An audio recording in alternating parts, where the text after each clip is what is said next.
You're listening to the Turn Autism Around podcast, episode number 154. Today we have a special guest, Laurie Hellman, who describes herself as an autism warrior mom. She has an 18-year-old with severe autism.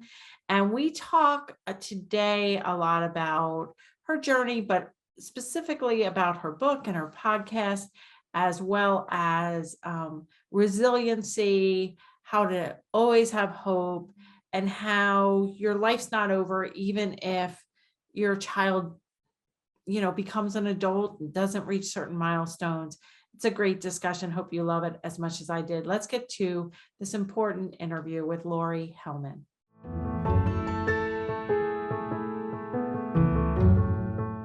Okay, Laurie, it is so great to have you here today. Thanks so much for joining us. Thanks for having me. So we've gone back and forth, just corresponding over email and social media. And I saw a recent post and I was like, you know what? I want Laurie on my podcast. I've read some of your blogs and you're a beautiful writer. Thank you. So can you tell our listeners about your fall into the autism world? Yeah. My son, Skylar, who is 18 now, he was diagnosed officially at the age of 3 with autism. He kind of stumbled into that diagnosis at age 2. And that became our world. Autism became our world at 2. His neurologist was treating him for seizures and mentioned the diagnosis to us. So we officially got diagnosed at 3. And you went to a neurologist first and he said autism, and then you went to a developmental pediatrician? Yeah, it's actually the Christian Sarkeen Autism Center up in Indianapolis, Indiana. That's their sole focus, and it's psychiatrists and psychologists, I believe, on staff, probably others as well. And I filled out the whole bubble questionnaire. That's like 5 pages of all the things that your child can and can't do at that point. I mean, again, he's 3 years old, so there were a lot of, non-applicables on that form, but she evaluated him with us in the room about 15 minutes. He had all the classic signs. He didn't respond to his name. He had no eye contact whatsoever. He was just kind of in his own world. And she was like, yes, he's clearly on the spectrum. It was pretty clear diagnosis for her. So. Wow. And how did you know he was having seizures? When did that start? It was just kind of a random one night after his bath when he was 2. I pulled him out of the tub and was drying him off, and he just kind of became limp. And so I, pulled him out and looked at him, and he just started turning blue. So of course I thought he was choking. I raked his mouth and was trying all these things, and we called the ambulance, and they weren't really sure at the time, but then he had that same type of episode probably weekly for the next couple of years. Wow. So the pediatrician was, urgently got us into the neurologist, and he did a little sleep study on Skylar, which was a little difficult for a 2-year-old, but he had absent seizures. And so that was just how they presented. He just turned blue and just kind of went limp. So it was very scary. Yeah, I bet. Especially without a medical background too. You're not in the medical field. I am, but kind of by default. I'm in the pharmaceutical industry. So okay. I know a lot that makes me dangerous, I guess. Okay. That's not it. But I'm not a nurse. No. Yeah. So Skylar's 18 now. And how is he? Is he severely impacted still? Yeah. I mean, I would say that it's always touchy because, I think the community now uses the terms like level 1, level 2, level 3. They didn't have any of that back in 2006 when he was diagnosed. And even the word severe triggers some people, but he is severe. He is non-speaking, and we still struggle with communication with him. So he really needs our assistance for most things. His body muscle tone is still lower than anyone else his age. He can walk fine, but he has a really hard time getting dressed by himself and showering alone and things like that. So he is reliant on us for everything. Yeah. And was he a preemie? Not technically. He was born a month early. Okay. And they treated him as such. But he was 6 pounds. So he was, pretty good weight. Yeah. So, but yeah. I forget where I was reading something, and I thought Mhm. maybe it was in your bio or somewhere. I was reading something about a 23-week-old, preemie, and I was like, well, Mhm. but Yeah. I'm getting my stories confused. Well, there's a lot of them, I'm sure. Okay, so but let's transition a little bit. We'll roll back, I'm sure, to Skylar, Mhm. because he has inspired you to do so much work and so much help for other people. So you ended up writing a book and starting a podcast. So which came first? And just tell our listeners about both your book and your podcast, and I'm sure they're probably covering the same topics. Yeah, they are. It's funny. It's like the chicken or the egg thing. For me, I did everything the wrong way, I guess, or the, the not novel way. I actually started the podcast first.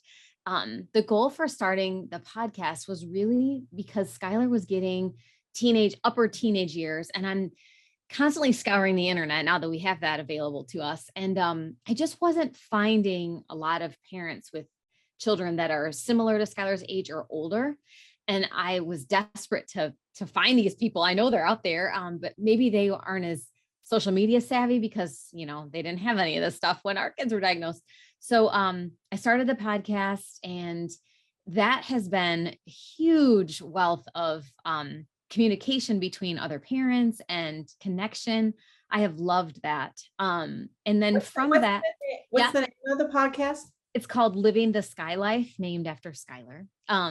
Living the Sky Life. I Yep. love that. And is Yeah. it weekly? Is it interviews? Is it a solo It show? is weekly, and it's mostly interviews. I don't know why I don't do enough solo episodes. I probably should. It's a lot of pressure, as you know, to find guests for a weekly show. But so far it hasn't been too big of a problem. But yeah, I just love hearing everyone's stories and connecting with not just parents, but medical professionals. And I even did an episode with the producers from the Disney short Loop, the animated short. They were on, and that was a remarkable episode. But yeah, so I started the podcast, and then And when did you start that? 2019. 2019. Yeah. That's when I started mine as well. And Yeah. I am going to be on Laurie's podcast. Yes. We're going to record that next week. This is called a podcast swap. Yeah. So she goes on mine and I go on hers so that we can reach, Laurie can reach people here that, have older children, more severely impacted, and also professionals. I'm sure that lots of professionals listen as well. And then Yeah. I can go on her podcast and help people with a variety of issues as well. So Yeah. excited about that. Okay, so that's your podcast, and then your book. What's the name of your book, and when did Yep. that? It's called, I've got it right here. It's called Welcome to My Life. Skylar's on the cover. He's so famous. I keep telling him that all the time. I'm like, that's you, right? Everybody knows who you are. It's called Welcome to My Life, a personal parenting journey through autism. And that just kind of came about. I actually was starting another book about my childhood and just kind of growing up in dysfunction and how that made me the parent and the person that I am today. But that one wasn't writing very fast. I was just kind of stalling. I don't know why. So I was meeting with actually a professional coach who's a friend of mine, and I was talking about the podcast and different things. And she's like, why are you not writing about autism? I'm like, and honestly, my thought was the podcast is one thing, but I don't want to always be known as Skylar's mom, autism mom, everything autism. I have another child who's neurotypical. I have a marriage. I have a full-time job. I have other things going on in my life. And my only identity isn't autism. However, it is what I know. And I have an older child. And I think I just felt like I have an obligation to myself and to the public to share the story for other autism families who are just getting started, maybe, or in the thick of it, or even people that don't have an autistic individual in their family. So they understand what this life is like, and maybe they can learn something from our stories. So I quickly switched gears and started writing the book. And it wrote very fast, from writing to editing and publishing was a full year, and that was it. And usually it takes a lot longer, as you know. Yeah. So the book came out in June of 2020, right in the middle of the pandemic, but but it's okay. I didn't want to delay. I wanted to get it out. So Yeah. And how's the reaction to your book been? really, really good. I kept saying over and over, if one person reads it, besides my husband, if one other person buys it and reads it, that's fine with me.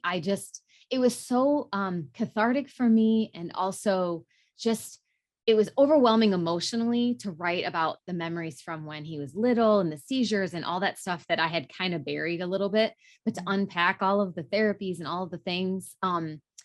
It was great to see how far he's really come, because you live it day to day and you think, gosh, I just wish he could do this, or I wish we were further in this area. And I had forgotten just how far he's come. I mean, he didn't walk until he was almost 3 because of his muscle tone being so low. And he didn't sit up on his own until he was about 2, never crawled, things like that. I just kind of forgot when he's running through the living room, and you just miss all that stuff and you look past it. And so it kind of is humbling. Typically developing child, are they younger? She is younger. She's 16. Okay. Yep. She's the little big sister. Yeah, I have that too. Spencer is 18 months younger than Lucas. And he did a podcast episode with me on siblings that we can link in the show notes. And it's a really good, I think you and your daughter and your husband would appreciate it. It's episode 85.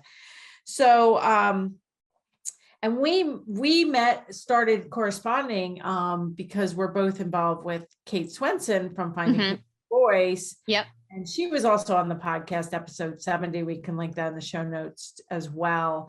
There's a whole group of people who are bloggers and in online marketing space that are really connected through Finding Cooper's Voice. And she has a paid group called Coop's Troops that a lot of us are in.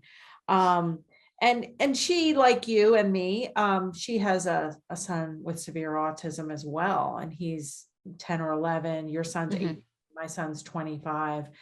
So, you do some work too, and some speaking on resiliency and, finding your purpose. And so why don't you talk to us a little bit about that, your beliefs about resiliency and purpose? It's funny, that's evolved like anything else, through Skylar's development and improvements with a lot of areas. I've developed too.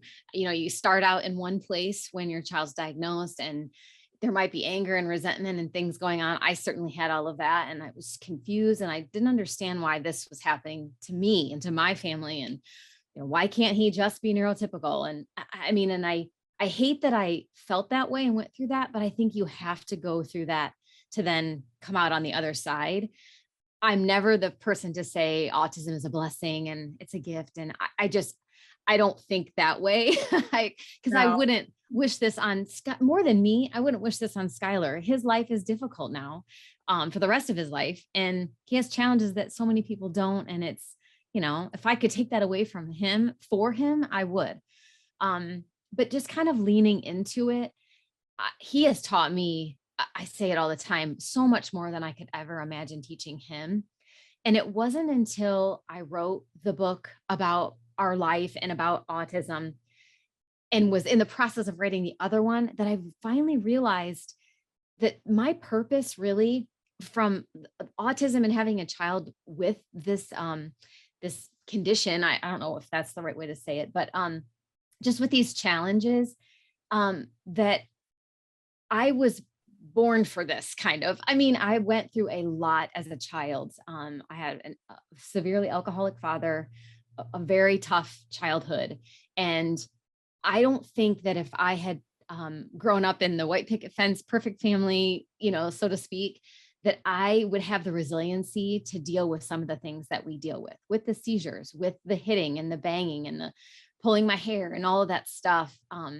He has taught me to be so patient and understanding, even on days where I barely have any of that in me.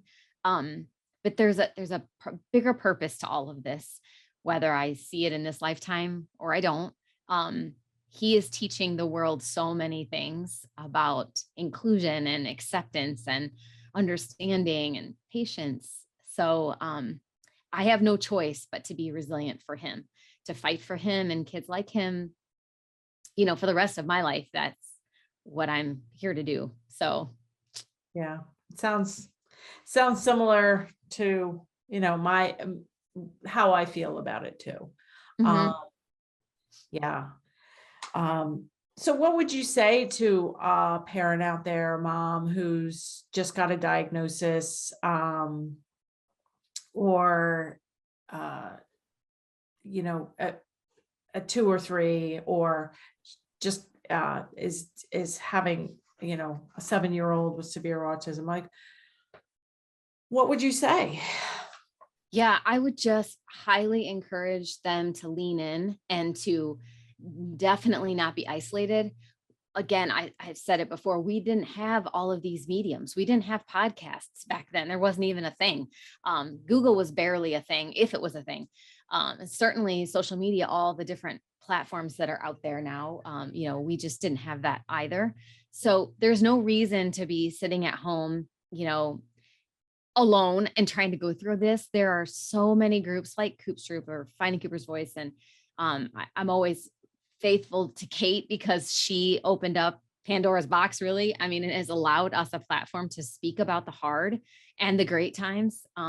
So there should never be an unanswered question with anyone with a diagnosis. They should be able to reach out to any of us. And I'm never going to give you the worst case scenario, all the negatives. If something that we did for Skylar didn't work for him as far as therapy goes, I would still recommend you researching and looking into it. And it might be just the thing that your child needs that resonates with them. So I'm just here as a resource. And I know there are a lot of parents like me who are just want to be resourceful and helpful to other families. Yeah, that's awesome. I read a book, it's probably 15 years ago now, called Man's Search for Meaning. Mm-hmm. And it's by a Holocaust survivor, Hmm. and Viktor Frankl. It's a classic book. And basically he was in a concentration camp, and he was either going to get freed at some point or die. And he predicted that he only had like a 5% chance of actually getting free, but he made it his mission to like be positive and optimistic every day until he either died, and make the most of each day, and kind of look at lemons as lemonades, and just try Mm-hmm. to be as positive as possible. And it's a really good book in terms of finding your purpose. And us moms of kids with severe autism, it's kind of like our purpose kind of got dumped in our lap early on. Yep. For many of us. So somebody said to me once, a lot of people spend their whole life trying to find their purpose, and yours found you. Mm-hmm. So it does, I think, change your whole worldview, your whole paradigm of expectations. When I was when we were riding home right after Lucas got the diagnosis, and my husband was saying things like, I guess I'll never get married and go to college. And very pessimistic, because I know a lot of kids who were diagnosed at that time who did go to college and learn to drive, and not a lot, but some. Mm-hmm. And Mm-hmm. and I was like, we don't know what Spencer's gonna do. I mean, there's no guarantee that anybody's not going to get into an accident, have a terminal illness, get addicted to drugs, or like at that moment, pretty much on the ride home, it seemed like all expectations, like I had all these expectations of like white picket fence, and Mm-hmm. my kids being not perfect, but you have expectations, and it all Mm-hmm. just came crumbling down. But I don't think it's healthy to have these expectations of how things are going to be in 5 or 10 years. We have Mm-hmm. no idea, no control over that. So it's great to discuss this kind of thing with you because I feel like, we have similar worldviews now. It's like, even if you have a young adult with severe autism, you can still have a great life. Mhm. Um, I do find it funny that we named him Skylar, because I swear at least once a week we say the sky's the limit for him. And I don't know if you're familiar with Kelly, with Growing Up Stephen. She's become a really good friend of mine, and yeah. Stephen is 30 or so. Okay. Um, What's the he's name of that blogger? Her social handle is on Instagram is Growing Up Stephen. Okay. She is incredible. Okay. She's such a great resource, and we talk frequently. And she said, because I was telling her we were getting close to the 18-year-old stuff. So we had to do his guardianship paperwork, and we had to file for Social Security and all of the things that you do, once adulthood hits. And I was telling her how sad it made me to do all that stuff, and that I feel like his progression has kind of halted at 8 or 9 year olds, because he's not toilet trained and the communication is not there and some of those things. And it just kind of made me sad. And she said that Stephen had a lot of his growth between 18 and 25. She saw some of the biggest changes with him. I don't know if it's a maturity thing, it's a hormonal thing, I don't know what the answer is, but she's like, the biggest point is that our kids are not 90. They've got an entire lifetime to do stuff. And so I think the other thing I would say to parents too, and I'm sure you can relate, is throw all the timelines out the window. When any doctor tells you, or any professional tells you, like, well, if they're not, toilet trained by 4, if they're not speaking in full sentences by 6 or 7, you're probably never going to get that. That's not true. I mean, there are things Skylar I didn't think would ever do, and he's already doing now. It took him till he was 16 maybe to do it, but I'll take it. I mean, any one thing you can check off that makes our lives a little bit easier and gives him some independence, I'm all over it. So Yeah. I love getting this perspective from moms like you who are a few years further ahead of me, and that can say, just wait, wait. It's not over. Yeah. No, I think that's excellent. I'm going to actually look up growing up, Stephen. I think that's great. She's awesome. I also think that I should probably do a podcast on like guardianship and Social Security and stuff, because that is a big deal. Mhm. And yeah, and just as you're talking, I'm thinking, you know what? Lucas made a ton of gains between 18 and 25. Mhm. Because at 14, basically 14 to 18, he was having aggression and self-injurious behavior on a regular basis. And it was scary because he was big, and it was mostly related to when he was in pain or had become startled. And I was racking my brain and taking him to all kind of doctors to try to figure it out. And it took me, till 18 to find Dr. Michael Murray, who I did a podcast with, one of my absolute favorites, episode 28, who's a psychiatrist. He also has a son with severe autism, Lucas's age. And he really helped me find the medication to settle Lucas's nervous system down, which ends up to be a cardiac med. And we talk about that in episode 28, but Lucas made a lot of growth once we got rid of the aggression and got self-injurious behavior down to near 0 levels. He made a ton of gains with even during COVID, because he was going to a pre-vocational program, used to be known as sheltered workshops. So he used to be going to one of those places Monday through Friday, 9 to 3 or 8:30 to 4 or whatever the time was. But it was like every day, just kind of like school. And then that all shut down with the pandemic. And he never went back. And in the meantime, since COVID, he's lost 50 pounds. He's happier. Wow. He, gets to sleep in a little later. He is more motivated. He seems happier.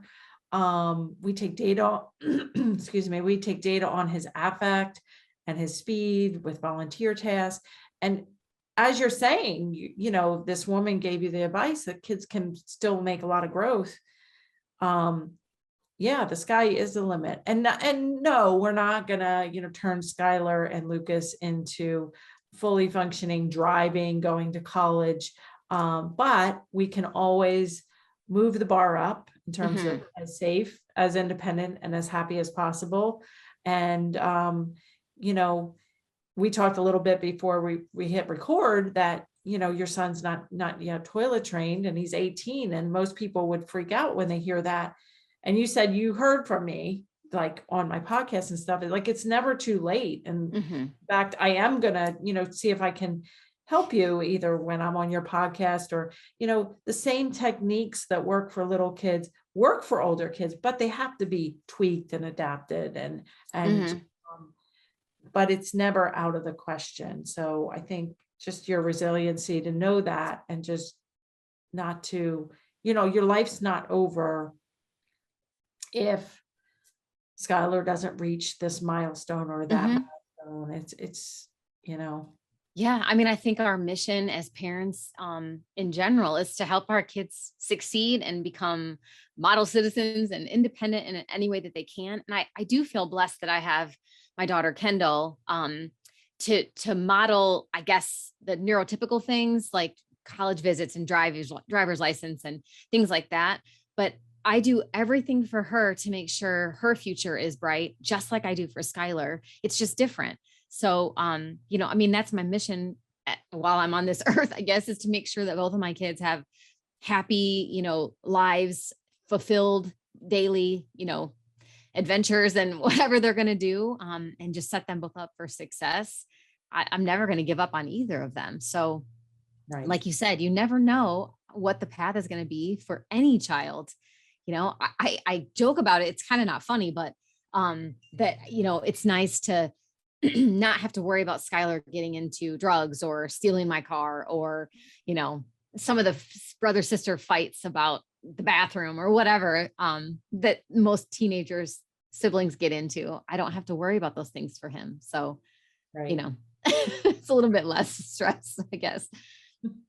Yeah. And it all really boils down to the same thing. We want all of our kids to, reach their fullest potential, and, safety for your daughter looks different than safety for your son, and Mhm. independence and all those kind of things. And it's great. I really love the fact that I get to experience kind of some of those more typical things too with my typical Mhm. son. So that's great. Yeah. So, I always like to end the show the same way. Part of my podcast goals are not to just help the kids. And I think this episode really, I love the conversation about, resiliency, and your life's not over if your child doesn't hit certain milestones. But, we like to help the parents and professionals listening to be less stressed and lead happier lives themselves. So what about self-care or stress management tips that you use to help yourself? I think a lot of it comes with a partnership. So, I mean, to start, my husband and I have this discussion all the time. But we actually both keep paper calendars still. And we sit down every week and we kind of figure out, who's picking up and dropping off and all those things. And then we carve out time for ourselves and it's equal. So, he runs, he's a big runner. I used to be a big runner. But he runs every Saturday morning with the running group of guys. And I already know he's going to do that. And so I tend to Skylar on Saturday mornings and all of that. And he does the same for me. He lets me go for a run if I want to, or go ride the Peloton or whatever. Exercise is hugely important because we both have noticed if we don't get that in, we're snappier and we're kind of grumpy and we just don't feel good. To release that tension, exercise has been our main way of doing that. But and if you don't have a partner, if you're kind of going at this solo, because I did that for several years as well, I just use the time that Skylar is at his ABA center to like get my nails done once a month or go get a massage once a month, just anything to relax myself and not think about autism for an hour. I think that's the biggest thing that I've learned that I need over the years. I ate, slept, and breathed autism and taking care of kids and medicines and changes of clothes and like just all this stuff. And it just revolved around, and I was running ragged, and I was definitely losing myself mentally, physically. I was run down and I was no good to anybody. So as soon as I started taking time for myself and not feeling guilty about it, I mean, that's the worst part, is you can beat yourself up and say, well, I can't really justify going to get a massage when I really should be doing this, this, and this. No, it'll wait. You know, that laundry will be there. Anything that you have to do will be there. I guess I just liken it to when our kids were babies, and people always tell you, take a nap while they're sleeping, because you're never going to get that time back. And I didn't do it then. And I'm like, all right, this is my nap. This is my nap while they're teenagers, while they're out of the house for the day. I'm going to do what I need to do. So that's kind of helped us. Right. And it's a marathon. So yeah, you gotta take your breaks and take your self-care time. I love that. Mm-hmm. All right. Well, thank you so much for joining us today. I'm sure my listeners are going to love this episode. I look forward to being on your podcast as well. How can people follow you? What's the best way for people to connect? Yeah. My Instagram account is, I try to keep everything named after my book to keep it all branded, but it's welcome to my life _Laurie Hellman, on Instagram. And it's welcome to my life, -autism warrior mom on Facebook. My book's available on Amazon. My podcast is on all major platforms. So yeah, I'd love to hear from people. Okay. And we will put all that contact information in the show notes as well. Perfect. So thanks again, Laurie Hellman. Thank you. For joining us, and we'll talk to you soon. Sounds good.